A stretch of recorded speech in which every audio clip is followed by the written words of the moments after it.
Hello everyone. It's me, that divination witch. I hope you're doing well. Back with another episode in the Keys of Life podcast. And if you don't know what this podcast is about, Hecate asked me to start this to share other people's journeys, whether that's spiritual or witchcraft or whatever it may be, and just to show people that there is no right or wrong, and we've all got our own way of doing things and our own beliefs. And today I am joined by the lovely Adrianna, who has agreed to come onto the podcast. Hi, Adrianna. Uh, and she's a very interesting lady, and I'm excited for this, and I hope you are too.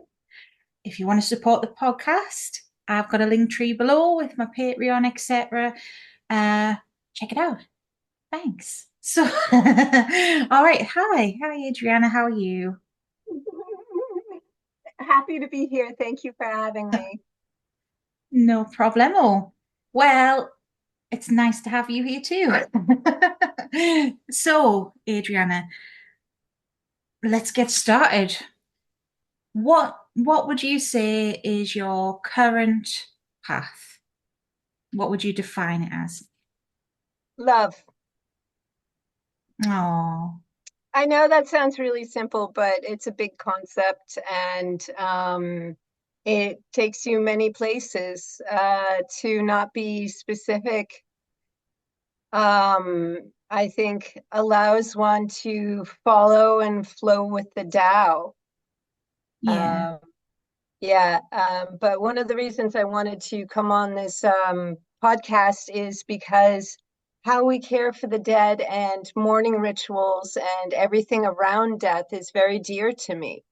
I could Yeah. say that I'm Buddhist, I'm Taoist, I am, all sorts of things, but I don't let any of it define me or box me in. I just follow um my own sense of integrity and love nature. And now I'm babbling. So ask me questions. It's well, you can babble away on here. This is what it's all about. No, that's interesting.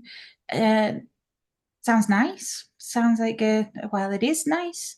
The nice way to view things and to not box yourself in as well into one label. So, death rituals then, and stuff like that. So why is that important to you, would you say? What would you like to say about that? Let me back up a little bit. So I know you often ask people how did they get started into, Mhm. non-traditional or really traditional faith practices, depending on how you view it. And I was fortunate that I happened to stumble upon Wicca as a teenager. Mhm. So I got to be part of the whole Wicca movement and revival that came out of the 1970s and into the 80s. And I got to travel to different pagan festivals all around the United States. So I got to see a lot, and eventually um, Wicca just kind of wasn't really doing it. And I moved to Ireland with an ex-husband who was also my teacher in Wicca, who also had a background in ceremonial magic and Taoism and all these other things. So I got a really good education in that regard.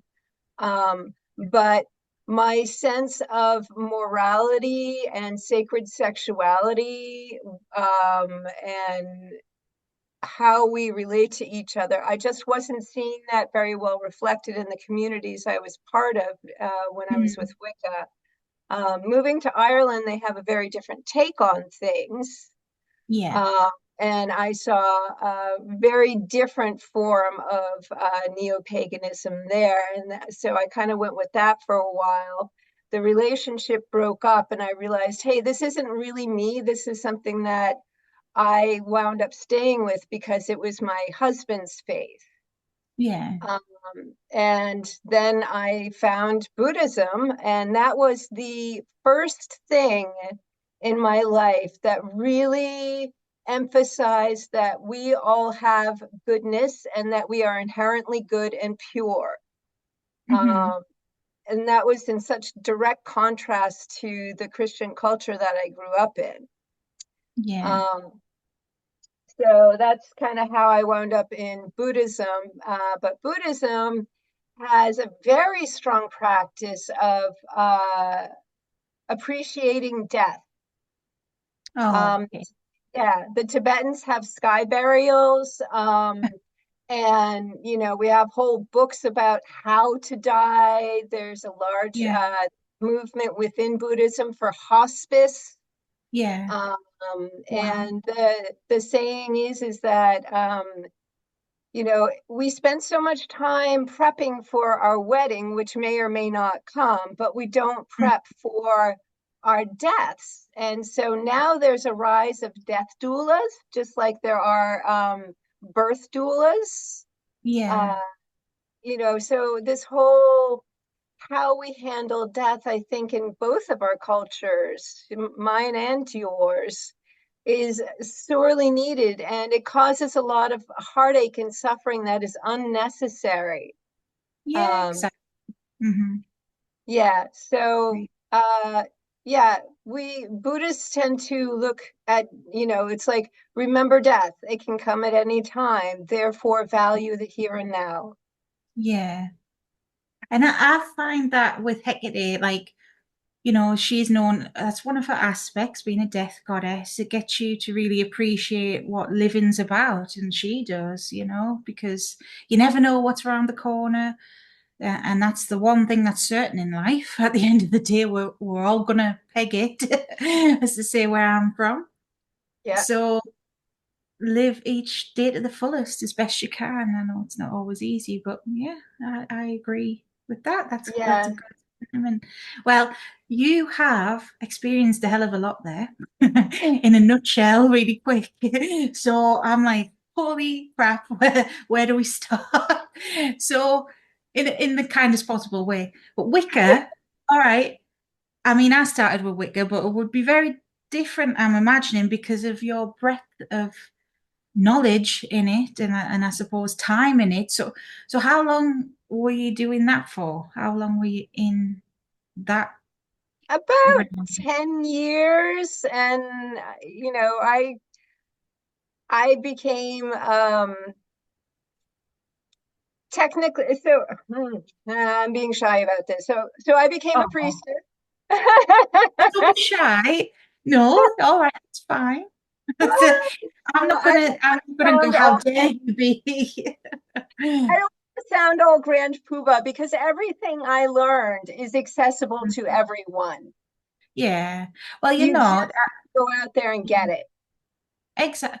But you work for it though, and you're not blowing your what they'd say where I'm from. You're not blowing your own trumpet, you're not being cocky.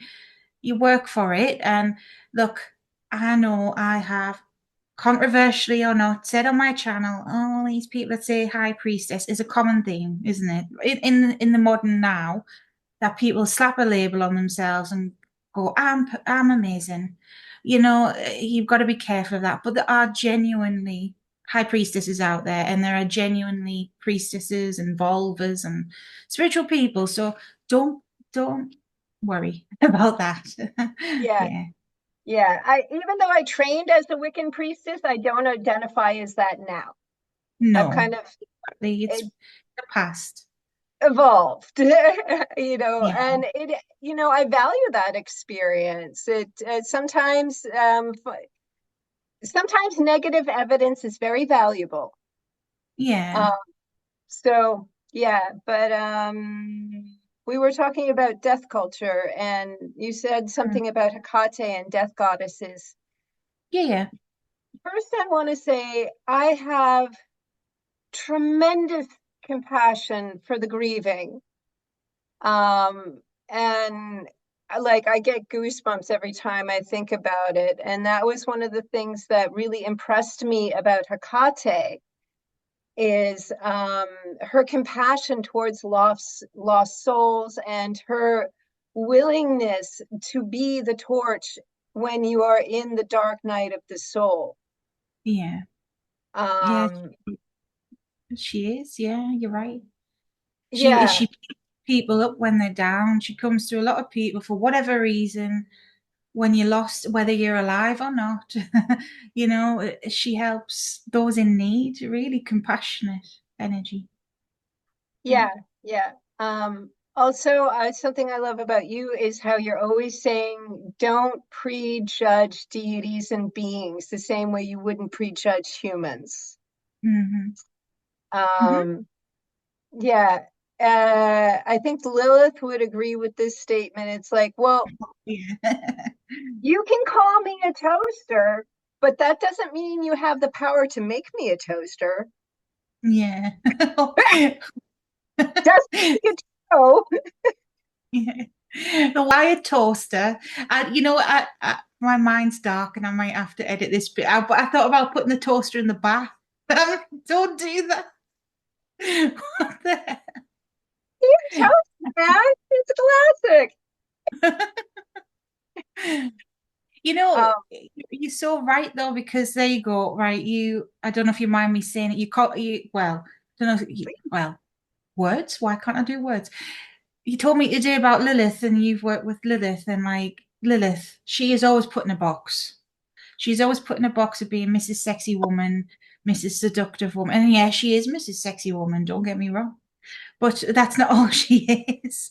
And anyone, you know, it's up to her who she works with, who she chooses, who she helps as well. Don't prejudge that. Don't just say, right, Lilith, I'm going to go to you for glamour magic only. No, she's not just about that. That's just an example. And Hecate gets lumped into, well, she must just be evil, basically. She's scary and spooky. I'm just going to go to her for that sort of shit. Absolutely not. Uh, right. Yeah. yeah. Sarah here. She has some very magical, dark, witchy aspects, but Yeah. everybody always thinks of Buddhas as like, all pink and fuzzy.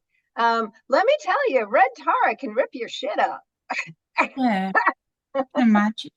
I mean, I probably would have been one of those people at one point because I don't know a lot about Buddhism. You'll know a hell of a lot more than me, especially since you've been practicing that before as well.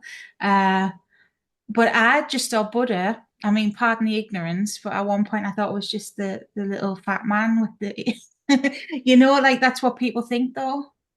But there's Yeah, many, and that's a Western, well, maybe not just Western, but mainly Western misconception. It's the outside looking in, and that is ignorance, really. And I've been ignorant before. I just thought, oh, well, it's where I'm from, you would get a lucky Buddha, even though people aren't Buddhists or anything, a lucky Buddha and like rub his belly for luck. I'm not kidding. Don't know if you've heard of that. Uh, yeah. It's the fat belly is actually a symbol of abundance and the ability to hold the fullness of life within oneself.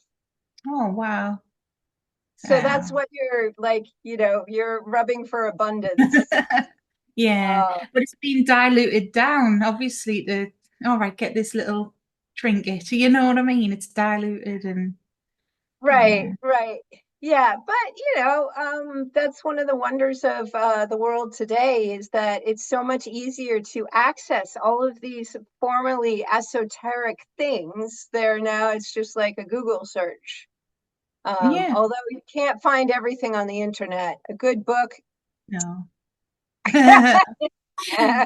Although I always say as well, I love, definitely you got to read your books and read more than one book, more than one opinion, more than one path. But when it comes to especially witchcraft side of things, you got to put the work into, well, not just witchcraft, yeah, spirituality. Like some people just say, well, I know this, and it's like being book smart, isn't it? But not putting in, the Right. practice. You might know how to, I don't know, do a spell candle, just something simple, by instruction or create a puppet. Okay, but have you actually ever done that? That's just an example. You might know how to do a ritual. Okay, have you done the ritual though? If you get what I mean. Yeah. Yeah, head and heart is the difference, when really all of these things are just they're just pathways and tools for our own growth, Yeah, and for the growth of humanity in general. So it yeah, doesn't, I'm much like you. It doesn't matter which tool you're using as long as it's the one that fits you. yeah, yeah, exactly. So, I feel it all goes to the same place. Go on, sorry. oh no, no, it's fine. No, I believe the same. I mean, there's many, many roads to the same outcome at the end of the day, and we might have different names for it, but yeah, ultimately, we all want to be a better person on the whole, don't we? It's Yeah, just yeah. generally. But I was just going to ask you more about your time because I've asked you about your time in Wicca. So, how long were you into Buddhism? And what was that about? What was that like? I took refuge, which is the formal thing of saying, yes, this is the path I want to follow. And what that does is it kind of like you're kind of saying, okay, I want to be a student in this school. Mm, mhm, Uh, and so there are some like teacher student commitments that go on between yourself and the Buddhas. mhm. But I mean, really, the Buddhists don't care. They just love you no matter what, anyways. Just like Hecate, they'll follow you forever. Yeah.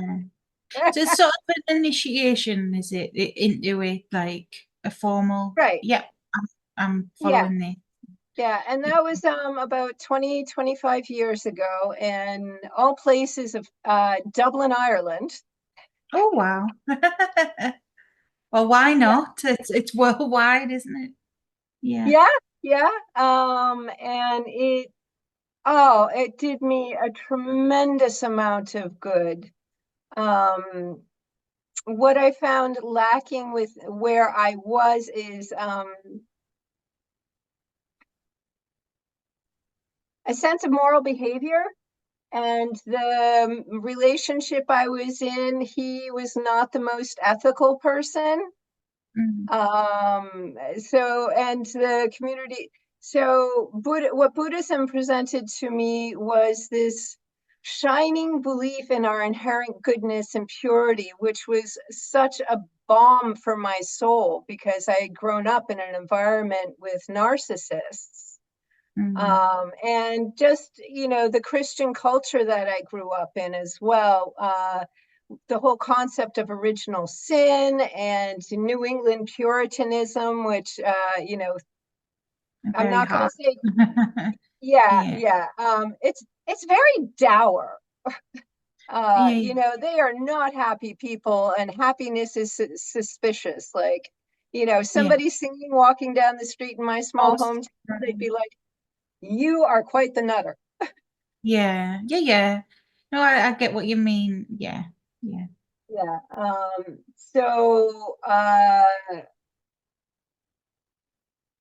Yeah, and showed me the potential of what we can become. So it's hard to put it into words, but it also answered a lot of questions for me. Things clicked into place, and it gave me a lot of emotional support as well, just through working with the Buddhas. Hmm. Oh. So it's the because I don't know a lot about it. Obviously, I know there's different Buddhas, but is there any in particular that you gravitated towards, or apart from, oh well, Tara, of course. So what talk about Tara? What does Tara represent? Oh gosh, okay. She is called the mother of all Buddhas. Hmm. So she is very connected with the earth. I heard a UPG that she's actually good friends with Poseidon. All right. Um, She protects from all the worst things in life. She's also known as the swift one, the heroine, whose eyes are like a flash of lightning. There's this great poem about her called the 21 Taras that go into her 21 aspects. But Mhm. basically, she's the mom everyone wishes they could have, but no human mother could ever possibly live up to. Yeah. So she's known for quick help. Like she got me out of a car accident situation kind of once. Like it was a potential car accident, and oh my goodness, she saved my buns. Oh, wow. I mean, it's just the way you said buns, why I laugh. But wow, I mean, blooming heck, well, wow. Yeah, Saved your buns. yeah, she's ancient. She is also seen as an aspect of Gaia. Mm, Um, and thus she also has dark aspects and carries souls, the whole thing of helping the dead. And she mm, helps souls on the other side also gain enlightenment. mm. And to put enlightenment very simply, it's true happiness as opposed to pleasure and freedom from suffering. Yeah. Uh, yeah, there's a lot of things people misunderstand about Buddhism, but while I've got the mic and hogging it, I want No. to, I want to back up and talk more about Done. the process of walking through grieving, Yeah. because Hecate, yeah, you were going to say Well, something? before you do, I'll let you hog up the mic, all you want to say, because I wanted to just say something about Tara and stuff, just what I'm feeling. And look, I don't know much about her. That's why I asked you to talk about Mhm. her. But if she's got different aspects to her, to me, she is a different face of the divine feminine. I know you said about her being linked to Gaia, all the different epithets and the colours, especially. I've just done a video about Santa Muerte, and again, I know basics about Santa Muerte, but I'm learning that her and Hecate are very similar. Santa Muerte has different colours as well that represent different aspects to her. Kali is the same with the colours as well. And I just think the colours, I don't know, I just felt like I had to say it. And all the epithets, I just feel like, well, they could be the same, a different face, obviously different cultures to influence it and different teachings, obviously. But there you go. As another lady, I've had a moment with you. And that's heckin' again. Yeah, just had Yeah, another moment. yeah, yeah. Black Tara, very, Black Tara, and the Black Madonna, all those black goddesses. One of the Mm, things, that transition between life and death and the power of the soil, the blackness of the soil and being her body. And yeah, yeah, yeah, yeah, ancient, big. She's, people just call her a goddess, not just a Buddha, because yeah. she's She's that big more, and popular. yeah. But when I say that, red tar can rip your shit up, what I mean is some people go to her because they want a quicker path to enlightenment, and Mm, they resonate with her. And she's known for stripping away the things you no longer need, which is sometimes painful. yeah. Oh, yes, definitely. And I know this firsthand through the readings I do for other people with Hecate as well. It's a common theme, I've been there myself. What you want and what you need are two different things. And I think with Hecate, that can be a bit of where she gets this, you know, kind of dark reputation from, because I feel sometimes perhaps that she's misunderstood in her intentions sometimes. That look, you might love this boy, for example. I'm just talking about relationships because I get that a lot. You might love this person, but he's cheating on you. It's not doing good for you. So let's get rid. And yes, it breaks your heart. And yes, at the time you might blame her, but it's for your own good. and one day you'll see that. Yeah, I get you. Anyways, I've rambled now.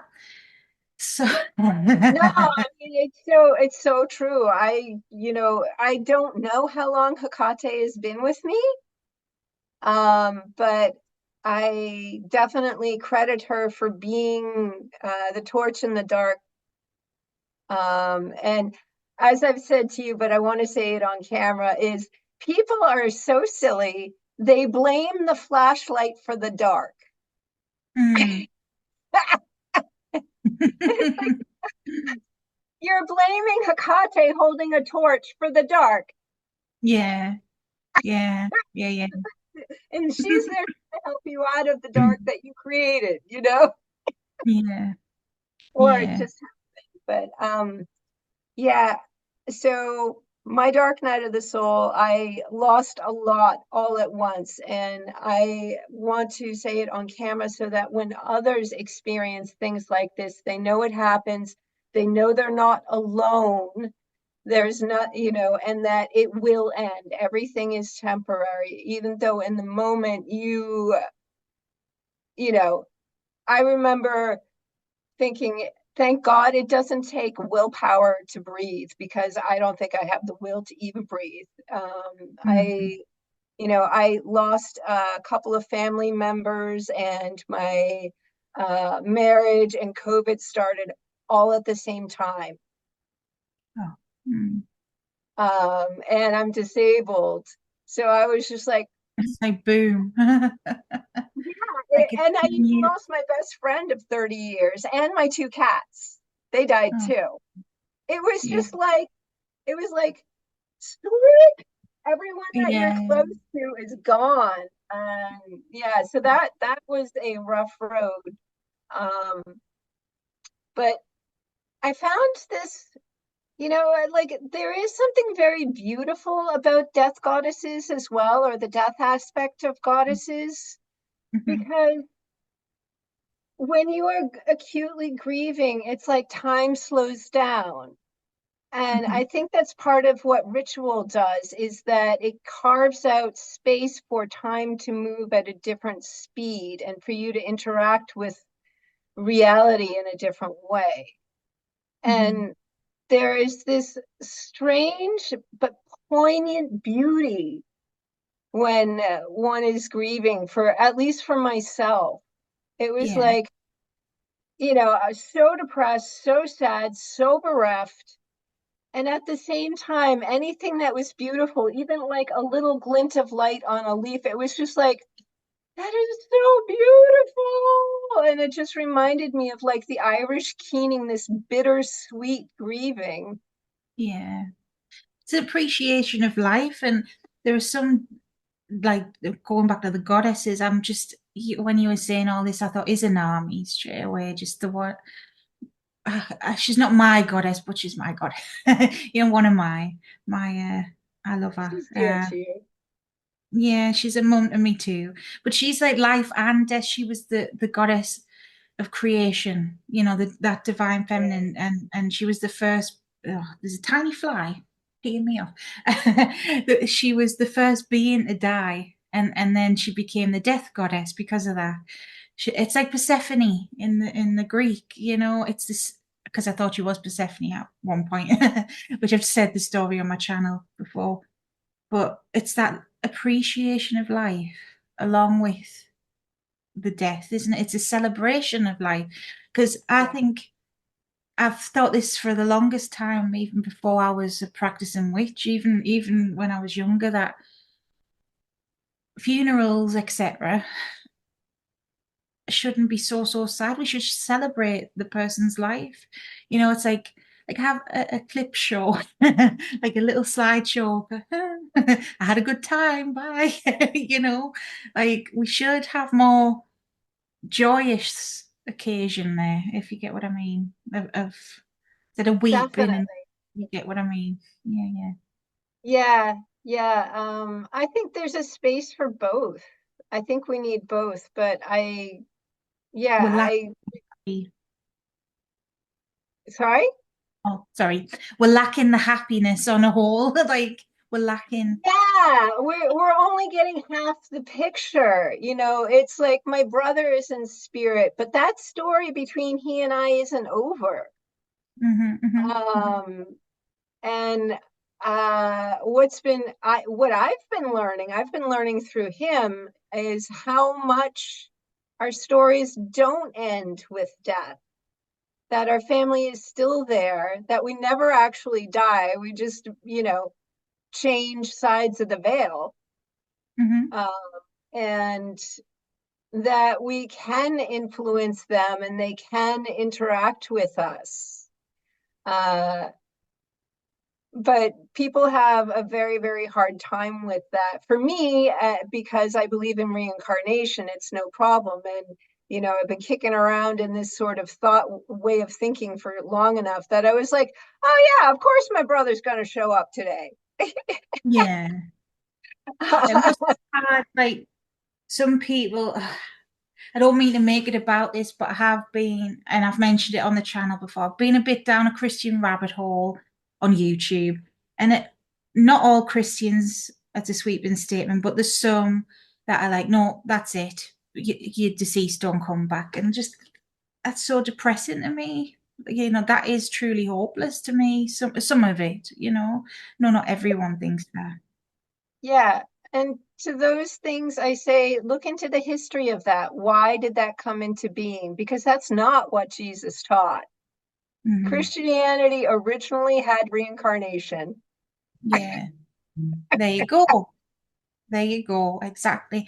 And but that people don't know as a whole, I'm not saying every single person, but must be Yeah. so difficult, and I empathize is what I'm trying to say with anyone from that Oh, sort of background.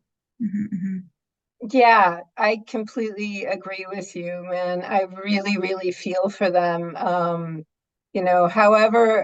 However they come to peace, I hope they come to peace. Um, I love the expression from Judaism, may their memory be a blessing. Yeah. Oh. Um, yeah, and I would just love to see people talk more about how we care for our dead. Hmm. Uh, you were talking about with Marana.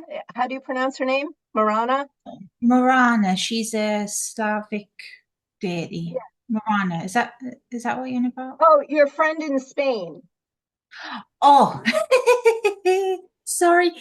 Morana, I'll just give you a side note quick. That's another death goddess. So is that even Oh, like intentional? I don't know. Morana, if anyone's interested, she is the Slavic goddess of death, of winter, and magic. And she's similar to Hecate, and she'll be coming back around soon in her cycle. So I thought that's what you said. But no, Manana, yeah, similar. Manana. Yeah, Mm, Manana, that's the Spanish lady who was on here. Is that who you're on about? Who was on the podcast before? yeah, yeah, Yeah, yeah. yeah, yeah. Okay, so Um, what were you asking? I apologize. I for I was just talking about how we care for our dead.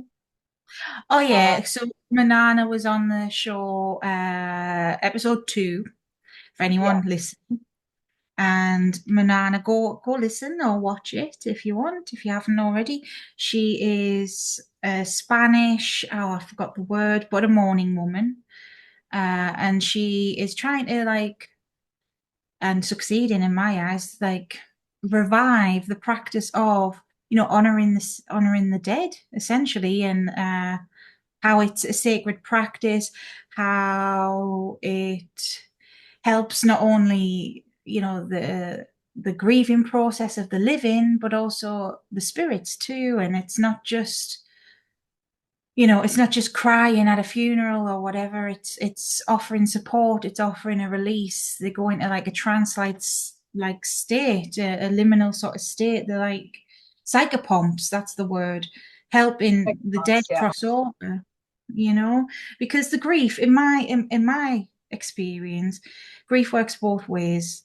When you pass, you've suddenly gone out your meat suit. I know I hate the term meat suit, but it's true. You're like, oh, shiz, I'm not here anymore. You've got to come to terms with that too, a new form of being, a new way of being. And you do miss your family. I mean, obviously everyone's different, depends on your relationship, but on the whole, people miss their family too. It works both ways, and you've both got to come to terms with that. So that's really what Manana was talking about on episode 2, how in Spain, I forgot the word. I don't want to butcher the word. Begins with P though, the Spanish word for it. But it's not just Spain that have that. The Keenan women in Ireland. Someone commented on that video saying in Romania it's a thing. Sicily, Uh, yeah. yeah, Sicily, China. I know it is. In the Far East as well. It's more. It's worldwide. It's a multicultural thing, and that must be for a reason. Because historically, I feel like we did help people more, but now, especially in the Western world, it's a bit. No one wants to talk about it. Some people might have a funeral plan or whatever, the finance side, and at least they do in England and the UK. But there's nothing else really discussed, sort of thing. Not really, and there's no. Just like get on with it, and especially us in the UK, which might be a bit different to the US. But keep calm and carry on. It's still a thing. We are the bloody worst for bottling it up our feelings. And I'm a sucker for it. I do it all the time still. It's just, oh, we can't feel anything. Oh. You know, uh, we need to feel. I remember having a discussion with one of my family members about mourning women and stuff. And I explained to her in the end, she went, oh, I take that back. But she felt uncomfortable by it. I think this is a very British thing. Like, oh, it's weird to me. It's uncomfortable. It makes me uneasy to see people crying like that. And I'm like, why? It's healing. It's helpful. So it's funny how different cultures are. We're still very bottle things up. Don't talk about that. La la la. Yeah. I think age helps because everyone will encounter old age, death, and sickness. Mm, mm, And, of course, as a kid, I was all afraid and, spooked out and whatnot. And now I'm just like, I don't appreciate ghost hunters who antagonize spirits because that could be my brother. That could be yeah. me. Ghosts are not toys. My Mm. brother's a ghost, okay? I take it personally now. You know what makes me like I wasn't laughing at like I thought this meme I'll have to try find it and show you it. It was a TikTok video a while ago where these people were taking the piss and they were doing a meme as if they were the ghosts in a ghost hunter point of view and saying, "Ooh, murder," and like doing it on purpose. Like if I was a ghost, I'd be pranking people, Oh yeah. Absolute, Oh yeah. yeah. But I Yeah. agree with that, and I've not heard other people say that, and I do agree with you there because I used to do ghost hunting stuff, and I kind of cringe that I did now because that's someone's, unfortunately, final resting place, or more often than not a lost soul, and they need help. They don't need to be bothered. You need to help. Right. Right. Yeah. They don't need to be antagonized by tour groups. Yeah. Uh, yeah. There's something about, my mind just went blank. We were talking about caring for that. Yeah. Okay. So something I didn't realize until I went through my whole dark night, um, is they grieve too. The souls on the other side, they go through a grieving process with us. Hmm, hmm. And I didn't realize that until, I had people pass over that I was close to. Yeah. Uh, Oh, they definitely do. 100%. like candles for my brother, and in Mhm. communicating with him, I know they help. He was like, yeah, it's like it gives me a glow up. It's like getting a juice, a smoothie. charge or something. Well, candles are energy. That's the way I see them. And you're giving them energy. Even just, that's why even in churches there's remembrance candles. You know, it's a thing for a reason. But it's just, I've thought of you. It's like getting someone a greetings card in life, isn't it? Like, oh, there's a thought. I thought of you. You know? Yeah, yeah, it does make a difference for them. So many traditions have a thing about praying for the deceased for a set amount of time after. And that's considered their transition time when they're acclimating, and so your prayers help them. But also, people realize when you do it, you realize it's more for you and your own healing process to lift yourself to that vibration every day, to take yourself out of um, the small view that grieving gives you, to see a little bit further. So it helps both. Hmm. It's cathartic, uh, releasing. We Yeah. need more of that in general, I feel. That's why I turned to spirituality. And, well, I mean, it just kind of, well, I've told my story before. Hecate found me, really. But when she found me, and I think you've mentioned this before, how she guides people, helps people, wants to help those in need, lost souls. And, well, it's because we are all in need of something, like a release of some sort, a pick me up sort of thing. Uh, I'm grateful for that. Yeah. Yeah. Yeah, me too. Yeah.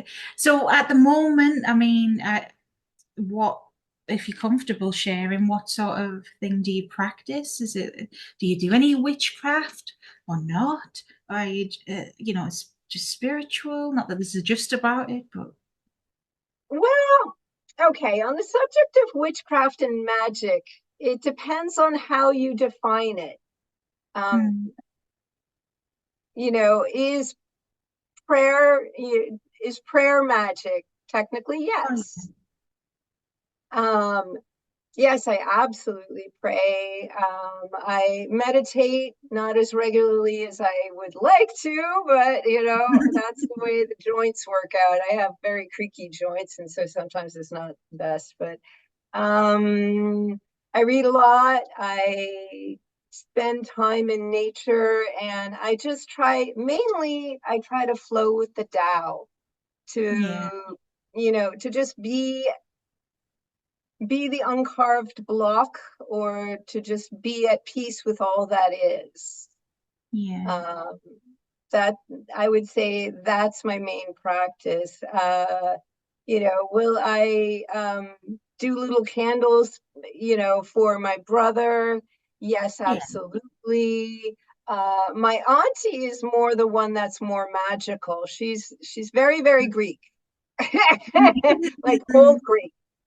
And Yeah, she's the one who's just like, okay, we're going to get out some eggs, and then we're going to go around to all the corners of the house, and we're going to, she's the one who's like much more craft spell like, whereas yeah, I'm much more, I attract, I don't chase. yeah, yeah, yeah.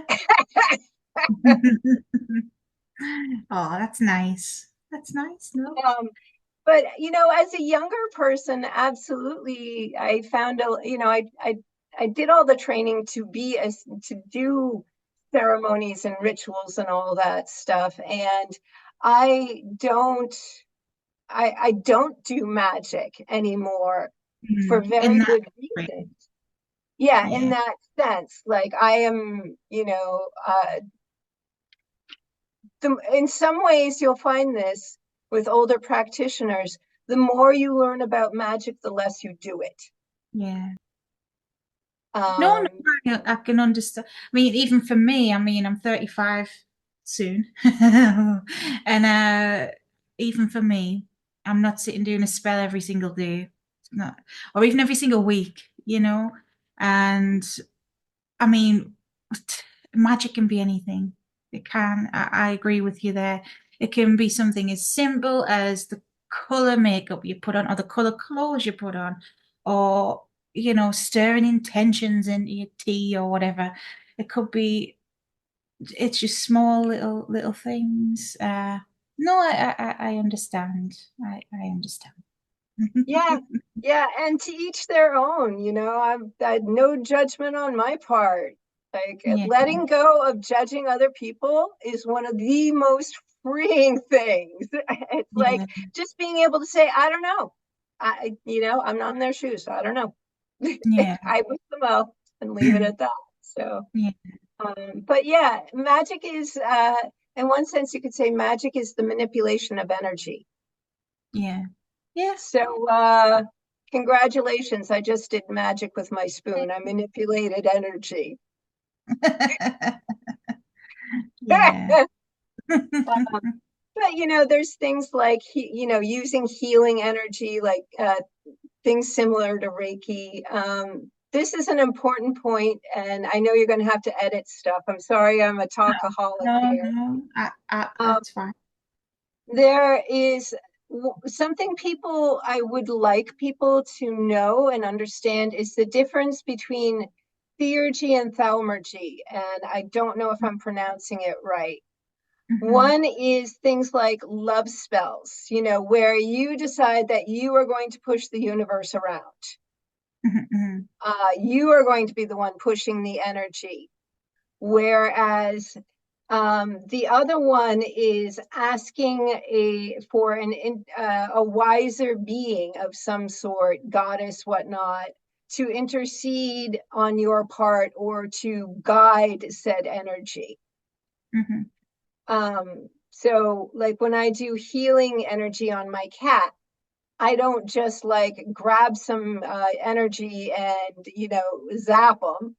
I ask Yeah, because I know I am this big in the universe and I can royally screw things up. Uh, so yeah, and that is generally the safer way. Is for that's how I found to work with energy in the way that brings about the highest good for all. yeah. Because that's the way I see it. That's how Hecate's got me to think without using that terminology. Uh, I think like that.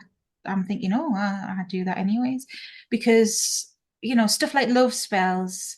I've never even attempted it because I just know they don't work. Yet I know people sell them, and certain practices. I think of New Orleans voodoo, for example. I've had clients come to me going, "Oh, I bought a spell." I'll never forget the reading. I bought a spell off this woman in New Orleans, and did it work? I'm like, well, no. If it works, it's not going to be what you want because the universe, who are you? We aren't masters of the universe. You know what I mean? Like, who are you to control someone else? You're nobody. We're all nobody. You aren't that powerful, love. And it doesn't work out the way you want. You might have short-term results. You might have an infatuation or some lustful energy there, but it's doesn't turn out how you want. So things like that. Yeah. And normally, uh, there's kind of a difference, high magic, low magic as well. It's like, yeah, I don't know if you were going to say something. Sorry. Keep going. No, no, like high magic, it's more like low magic.